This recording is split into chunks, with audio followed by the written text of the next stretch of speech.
frappe comme la police. Oh mon Dieu, j'ai vu ce gars-là. Quel gars? Celui qui sort avec Rufi. Edgar, je l'ai vu. Oui, mais il n'y a rien de spécial à voir un gars. Calme-toi, on va à la cuisine, tu vas me raconter.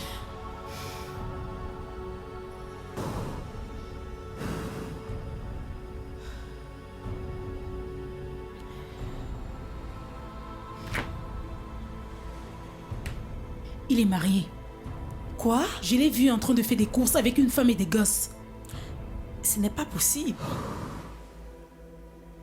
Si, je l'ai vu. Et j'ai dû m'enfuir du supermarché.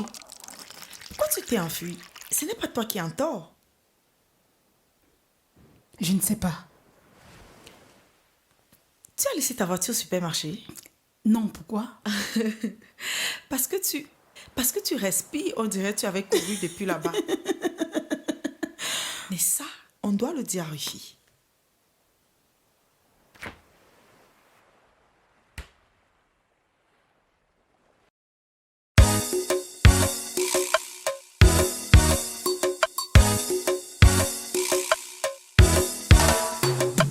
Elle parle des garçons comme dans une chanson.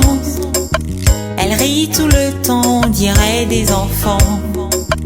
Elles ont suffisamment appris de la vie pour pouvoir nous faire partager leurs envies.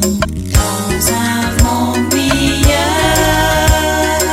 si trois amis se font une place au soleil, elles s'en donnent à cœur. Du lever au coucher, licence en hiver. On les aime ou on les déteste, on n'a pas trop le choix. Elles font partie de nos vies désormais, et ce pour longtemps. Entre amis, ça rit, ça pleure, ça fâche, mais ça se pardonne.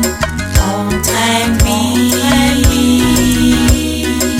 ça crie, ça cogne, ça casse, mais ça se pardonne.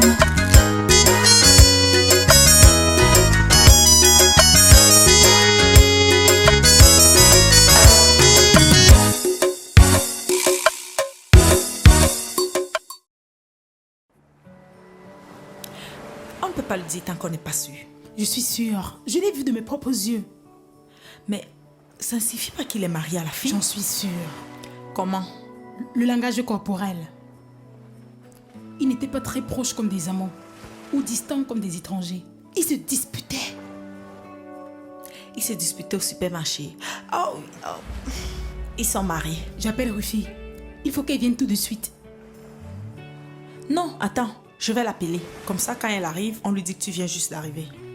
Ok. Il faut qu'elle sache à quel sauvage elle a affaire.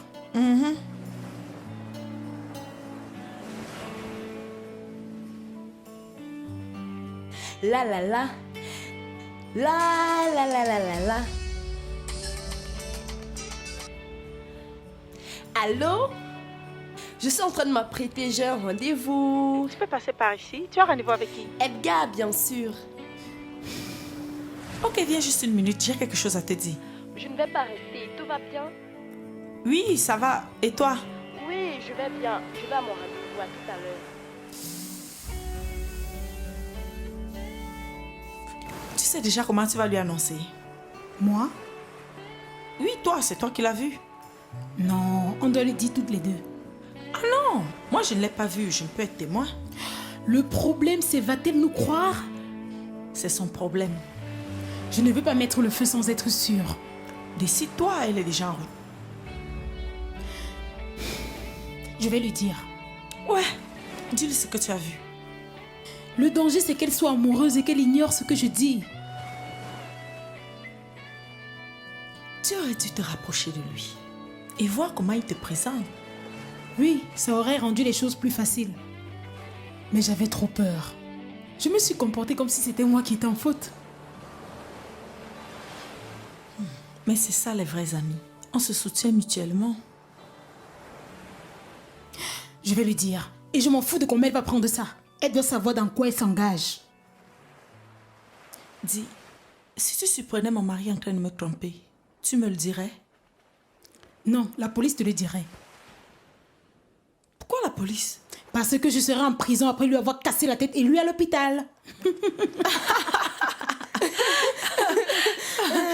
Pourquoi est-ce que vous riez? Non, rien. C'est Fatou qui me fait rire. Et pourquoi es-tu aussi sapée? Elle a un rencard. Bah, je l'ai très souvent vu aller à des rencarts, mais... Tu rentres à quelle heure? Tu m'as demandé de passer, qu'est-ce qu'il y a?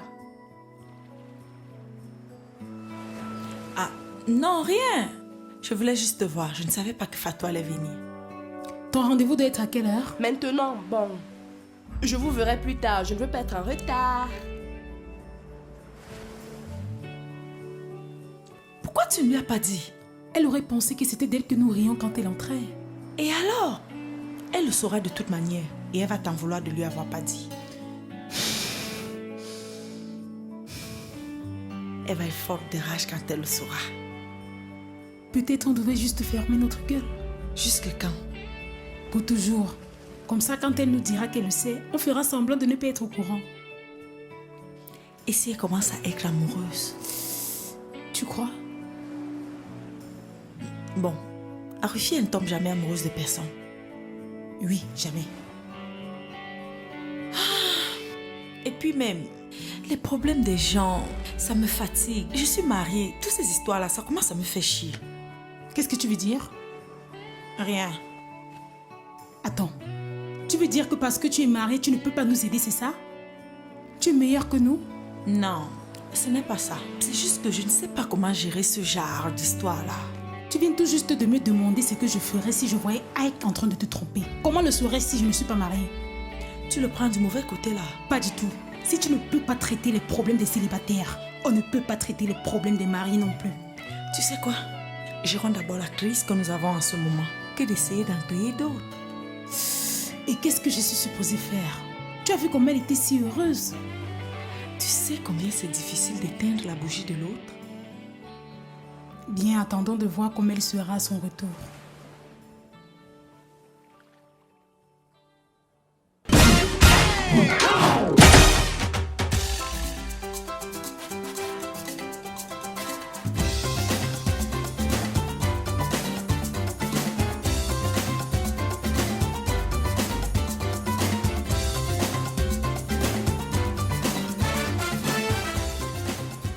Allô? Salut bébé. Je suis déjà là.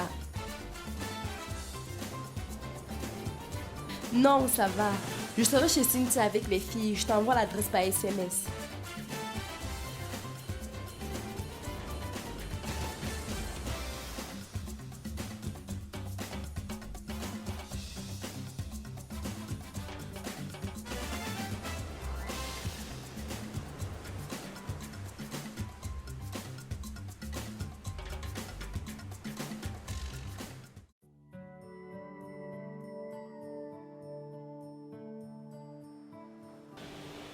Je vais encore me marier. Et je vais faire des enfants cette fois-ci avant que le soleil ne se couche. Pourquoi? Je veux des enfants. Et si c'est encore un connard? J'ai épousé un connard avant. Et je sais comment les traiter. Mais sauf que cette fois-ci, ce sera un connard encore bien plus riche. Qu'est-ce que l'argent va là-dedans? Tout. Et pour être honnête avec toi, je ne peux pas épouser un mec comme Ike. Rue des pauvres. Ike n'est pas pauvre. On s'en sort plutôt bien. Vous vous en sortez bien aujourd'hui parce que la société paye vos factures. Mais si Ike se fait virer, vous êtes dans la merde. Tout ça ne m'inquiète pas. Edgar, par exemple, il est riche et tout ça. Les mecs riches sont des coureurs. C'est ça, console-toi. Tu es déjà de retour? Qu'est-ce qui s'est passé? Pourquoi? Rien. Le rendez-vous? De quoi est-ce que vous parliez? Rien. Je disais, tu es déjà de retour. Quel genre de sortie c'était? De quel coureur est-ce que vous parliez? Coureur? Oui, je vous ai entendu parler de coureur. Bien, je disais juste que je pouvais sortir avec un gars riche comme Edgar, même si c'est un coureur. Tu penses qu'Edgar est un coureur de jupons? Non, je disais, même si c'est un coureur, ça ne me dérangerait pas parce qu'il est riche. Qu'est-ce qui s'est passé? Il serait en retard. Et tu es rentré? Oui, je lui ai dit que je rejoignais mes amis qui pourraient m'appeler quand il aura fini avec ses trucs. Truc? Quel truc? Détruite famille. Famille, quelle famille? Quelle famille? Sa famille. Donc tu savais? Savez quoi? Qu'il avait une famille. Qui n'a pas de famille? Toi, moi. J'ai ma famille hors de la ville. Non, enfin, on veut dire famille. Famille, femme et enfant. Qui a parlé de femme et enfant?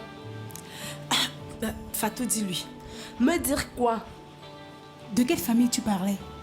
Attends, vous voulez dire que quelqu'un me ment? Non, on veut dire, est-ce qu'il t'a dit exactement avec quelle famille il était?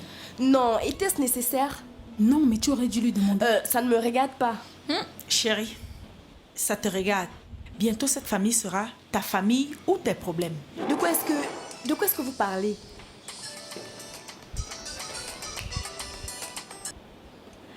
Allô? Salut bébé. Ok, viens alors. Pourquoi tu ne veux pas entrer? Ils peuvent entrer aussi.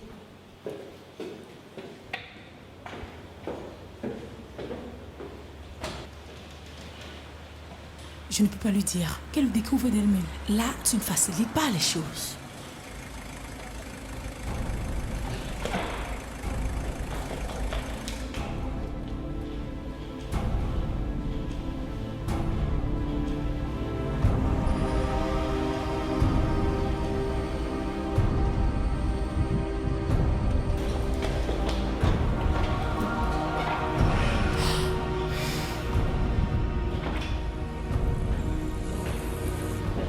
Qu'est-ce qui s'est encore passé?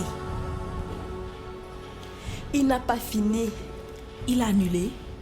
Non, reporté. À quand? Peut-être cette nuit. Pourquoi? Parce qu'il veut que le rendez-vous se termine à la maison. Non. Pourquoi d'autre est-ce qu'un mec reporterait un rendez-vous dans la nuit? Pourquoi il a reporté? Il n'a pas encore fini avec ses problèmes de famille.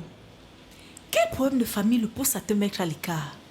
Tu devrais passer en avant. Il se joue de toi. Pourquoi? Sa soeur est en ville. Elle a échappé à son brutal de mari avec ses enfants pour se réfugier ici. C'est vrai ça? Oui, il était là avec eux. Il essaie de leur acheter de nouveaux vêtements et tout ça. Quoi? Non, enfin, juste surprenant. Très surprenant. Qu'est-ce qui est surprenant? Qu'une femme échappe à la brutalité de son mari? Non, c'est juste que je l'ai vu aujourd'hui en train de faire des courses avec une meuf. J'ai pensé que c'était sa femme. Et tu ne m'en as pas parlé? Je n'étais pas sûre. Et s'il me trompait alors? Que voulais-tu qu'on fasse? Vous auriez dû m'en parler, vous êtes mes amis. On n'était pas sûre. Ça n'a pas d'importance. Vous auriez dû m'en parler. On voulait être prudente. J'aurais pu avoir un rendez-vous galant avec un homme marié parce que vous voulez être prudente. On s'apprêtait à te dire. Et vous ne l'avez pas fait. Tu étais toute excitée. Donc si je suis excitée à faire quelque chose de dangereux, vous allez me laisser faire. Oui, bien sûr. Tu es folle. Donc c'est de ça que vous parliez quand je suis entrée. Oui. Et pourquoi vous m'avez menti? Parce que nous t'aimons.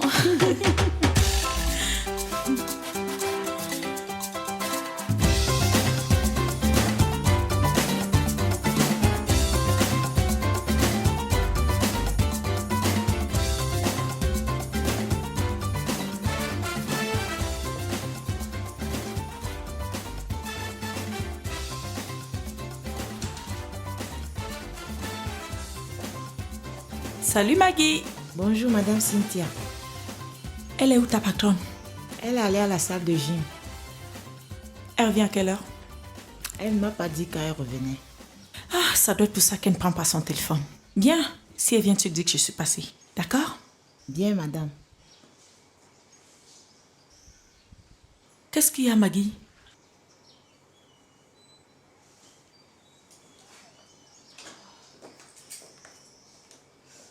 Qu'est-ce qui s'est passé? C'est mon oncle, il est décédé. Oh mon Dieu! Je suis désolée de l'entendre. Il était malade? Il a été tué dans un accident. Oh là là!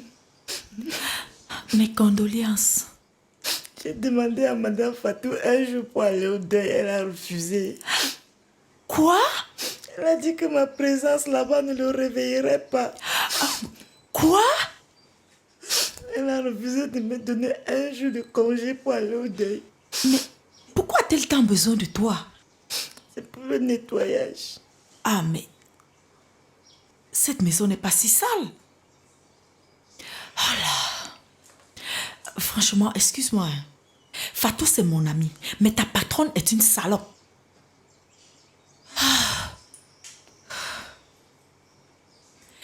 Bien. Tu vas rester là.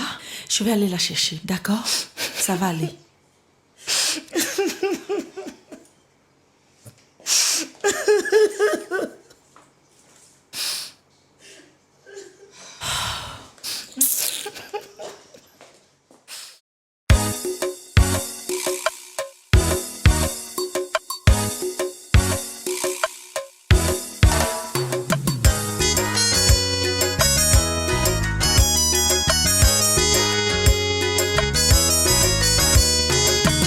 Elle parle des garçons comme dans une chanson. Elle rit tout le temps, on dirait des enfants. Elles ont suffisamment appris de la vie pour pouvoir nous faire partager leurs envies. Dans un monde meilleur, si trois amis se font une place au soleil, elles s'en donnent à cœur. Du lever au coucher, licence en éveil. On les aime ou on les déteste, on n'a pas trop le choix. Elles font partie de nos vies désormais, et ce pour longtemps. Entre amis, ça rit, ça pleure, ça fâche, mais ça se pardonne. Entre amis, ça crie, ça cogne, ça casse, mais ça se pardonne.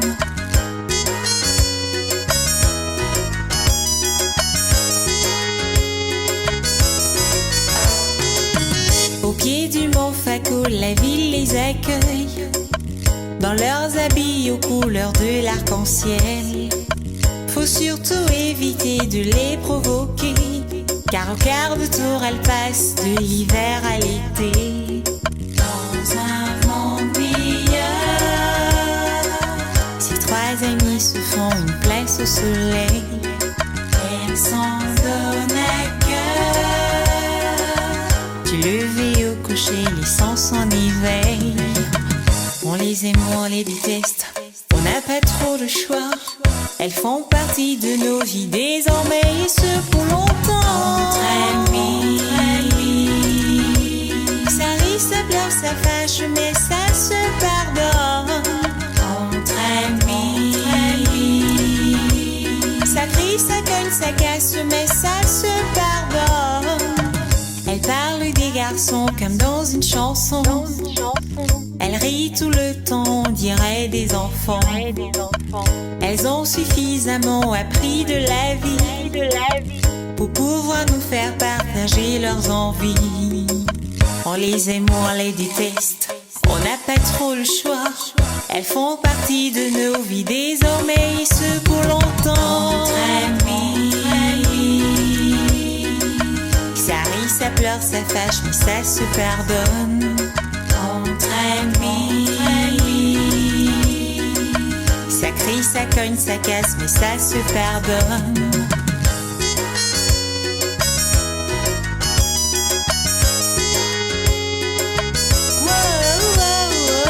Entre amis, ça rit, ça pleure, ça fâche, mais ça se pardonne.